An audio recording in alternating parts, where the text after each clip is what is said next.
Hey there guys, welcome to the second video in this Calculus of Variations course. Today we are going to be deriving the Beltrami identity, which is an equation that we are going to be using throughout the remainder of the course alongside with the Euler-Lagrange equation. Okay.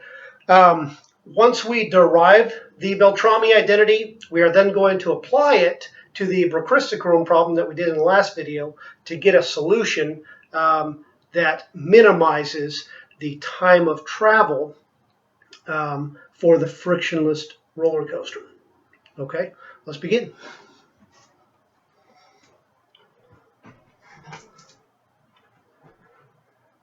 So in the last video, we saw that our integrand is a function of x, y, and y prime. And we want to differentiate this with respect to x.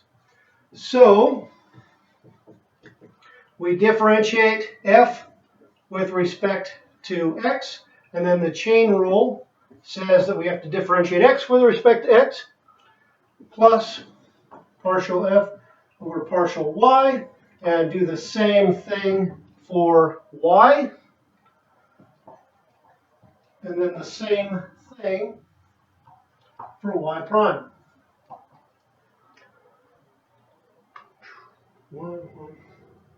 So we differentiated f with respect to x, apply the chain rule, differentiate with respect to y, chain rule, y prime, chain rule. Dx over dx is just 1. dy over dx is just y prime. dy prime over dx is just y prime, y double prime.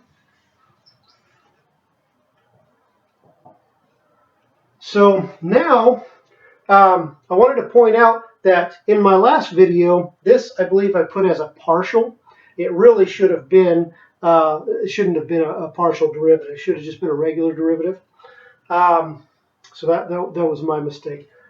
So now we're going to write down the Euler-Lagrange equation.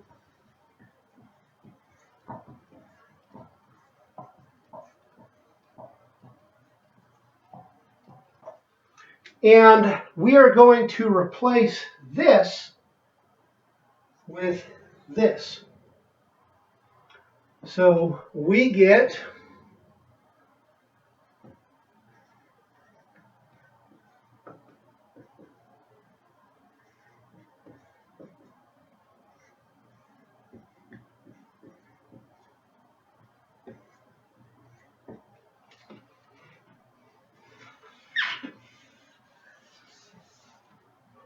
and then I have to bring down the third term, plus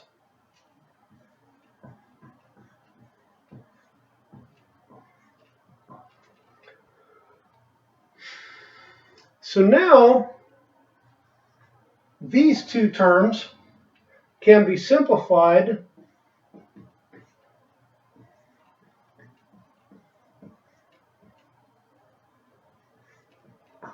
to this.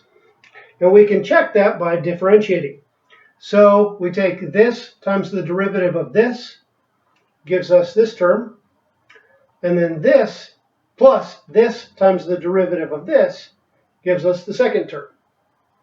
And so we carry down the other two terms. We have df over dx is equal to partial f over partial x plus this. Okay, so the Beltrami identity is extremely valuable because it simplifies the calculations, but you can only apply it when the integrand is not explicitly dependent on the independent variable.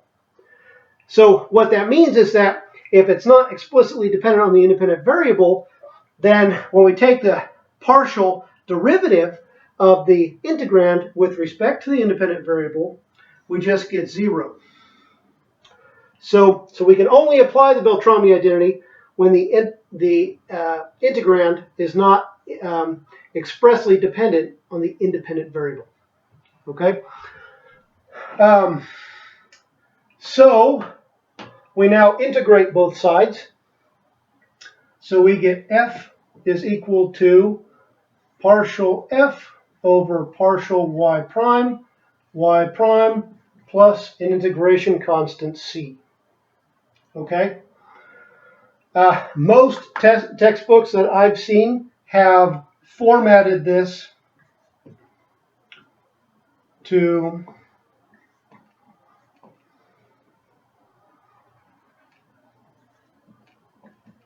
like this. So most books that I've seen write it like this. So this is the Beltrami identity, and you can only apply it when the integrand is not expressly dependent on the independent variable. So let's go ahead and write down the Euler-Lagrange equation.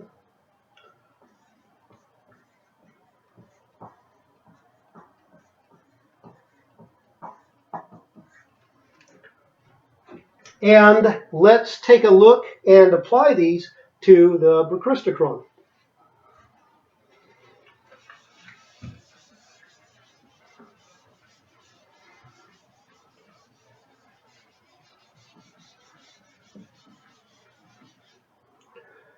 Okay, so we had from the last video, we had t is equal to the integral from b to a of the square root of 1 plus y prime squared dx over the square root of 2g times h minus y.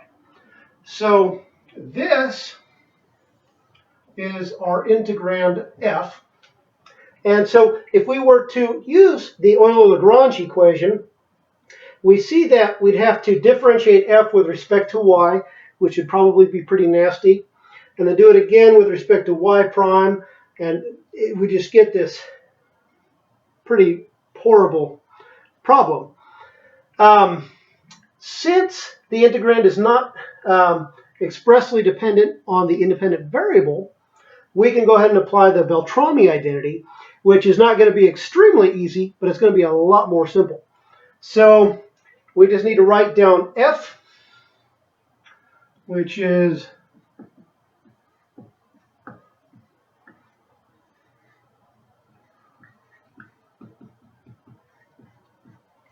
this, then minus y prime times the derivative of f with respect to y prime.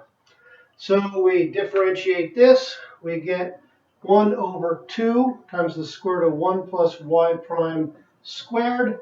Apply the chain rule, so we get 2y prime. And then we still have this in the denominator. So we have times the square root of 2g times h minus y is equal to c. So now we're going to multiply by this denominator here. So we're going to get the square root 1 plus y prime squared minus the 2's cancel out and the y primes come together to be a y prime squared. So we have y prime squared over this denominator. Excuse me.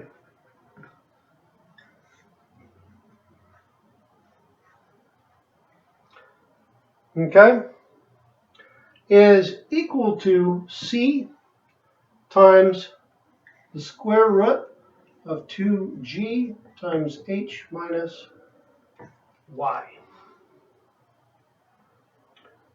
Okay, so now we are going to multiply by this denominator, which means for this term, the square root disappears.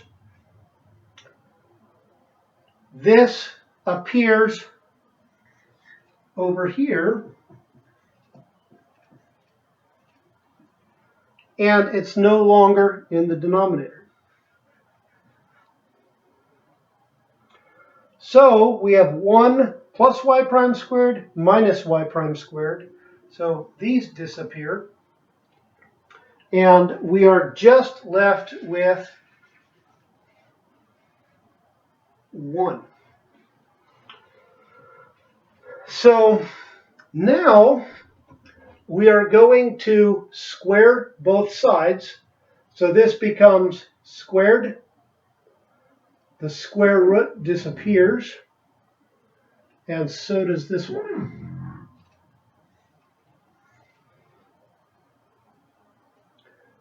Now we are going to divide by this.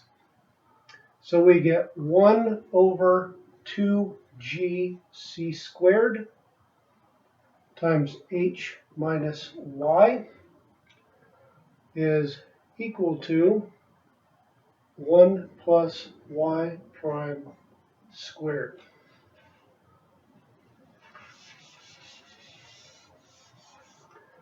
We bring the 1 over, which means it becomes a negative.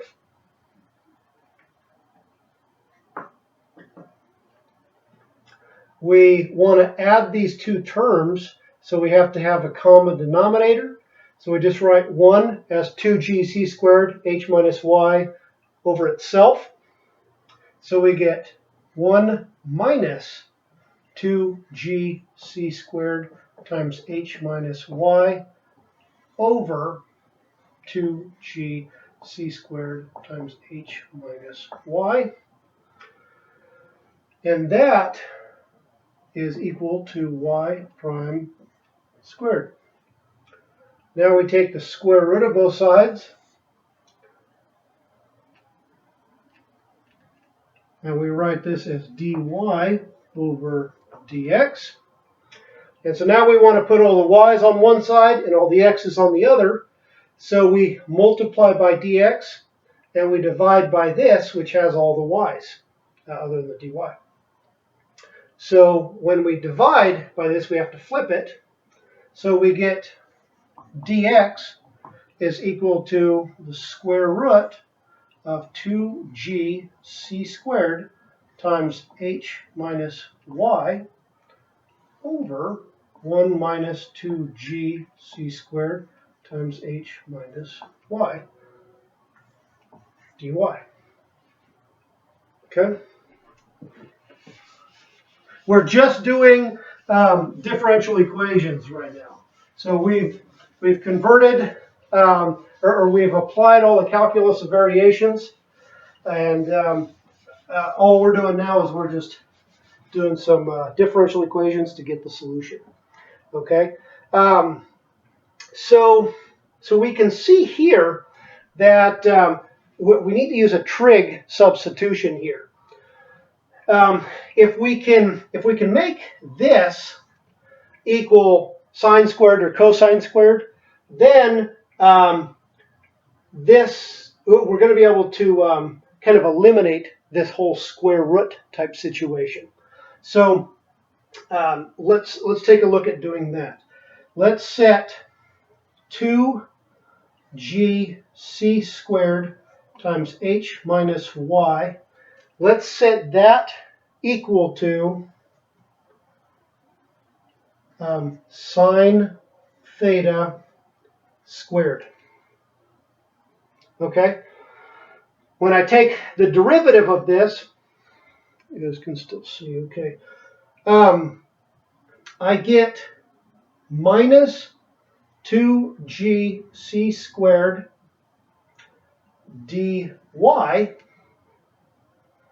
is equal to 2 sine theta cosine theta d theta. Okay, so now I'm going to replace this with sine squared theta.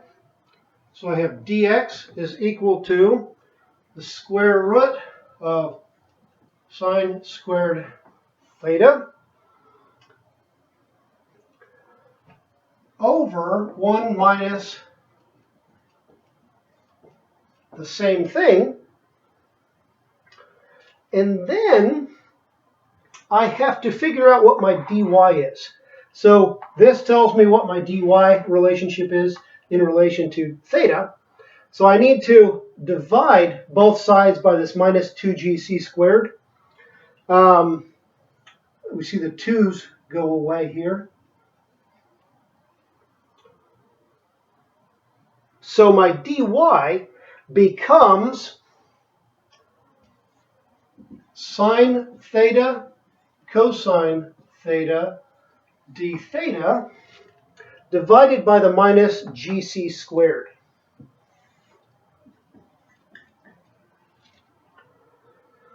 Okay, so we do have to be careful here a little bit. We take the square root of the sine squared, things of that nature. We don't, it's not going to be an issue in this case, but it's something that you're going to want to be careful of, as you know from algebra. So we take this term here, 1 minus sine squared, that's just cosine squared.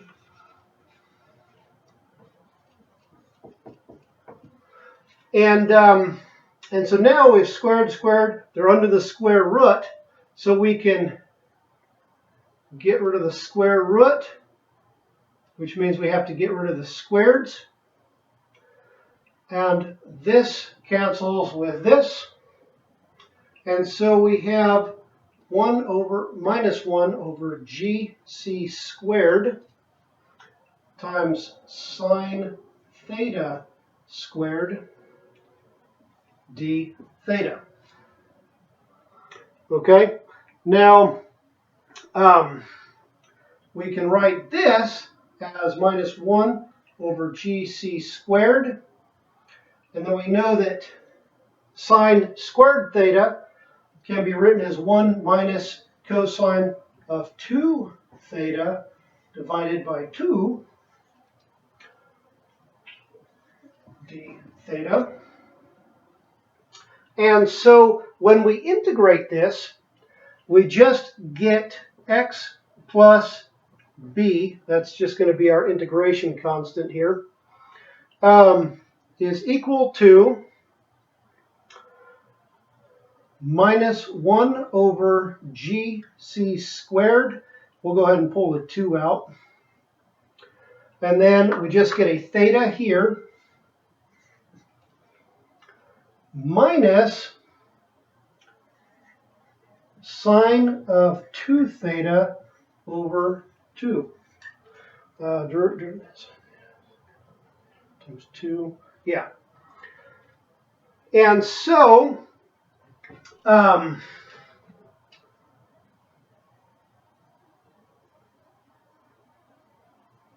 if I want to pull out this 2, then I just write 2 here and a 2 here. I can factor out the 2, so this becomes a 4.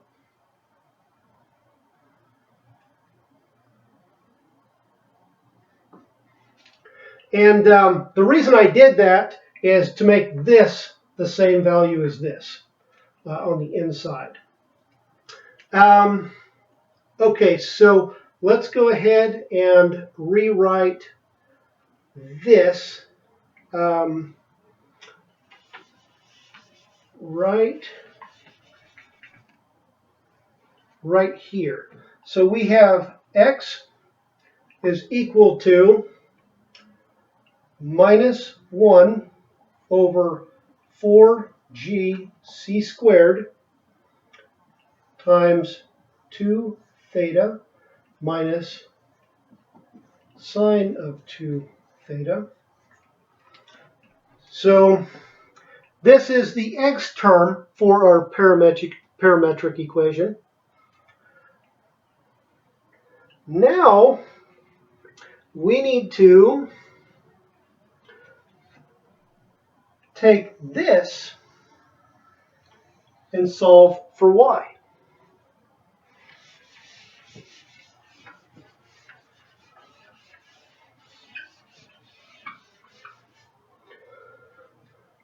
So if I were to divide both sides by 2gc squared, I would have h minus y is equal to sine squared theta over 2gc squared. And so now I have to put the y over here and this term on the other side. I'm going to flip it, like that's not confusing. So I get y is equal to h minus sine squared theta over 2g c squared.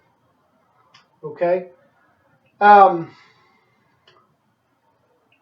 We want to write this because these don't entirely look like the standard form. Like if you were to Google the answer or something like that, they don't quite match. So we want to get it into that form so it's easier to kind of compare.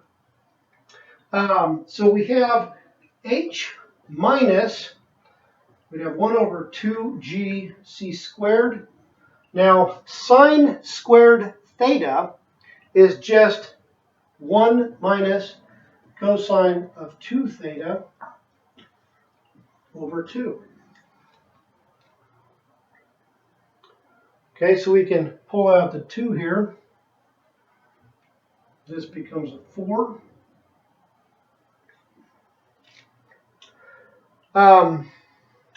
So we have these two terms here.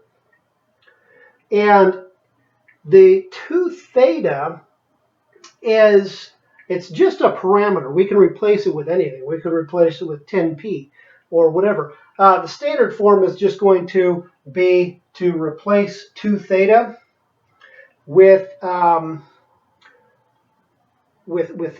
like phi. Okay, so we'll just go ahead and replace everywhere with